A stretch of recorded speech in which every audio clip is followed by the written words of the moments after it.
আমি লেখাপড়ার কথা বলছি যাতে চাকরি পাওয়া যায়।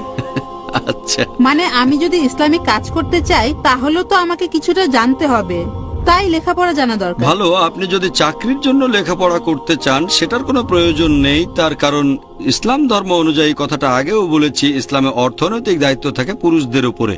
একজন মহিলাকে থাকা, খাওয়া, পড়া নিয়ে চিন্তা করতে হবে না, সে আর্থিকভাবে সিকিউরড। বিয়ে হওয়ার আগে দায়িত্ব থাকে তার বাবা এবং ভাইয়ের, বিয়ের পরে দায়িত্ব থাকে তার স্বামীর আর ছেলের, তারাই যাবতীয় খরচ বহন করে থাকে। তাহলে লেখাপড়া করে চাকরি, সেটা ভুলে যান। তার মানে এই না যে মেয়েরা লেখাপড়া করবে না, কারণ ভালো মা হতে গেলে শিক্ষার প্রয়োজন আছে।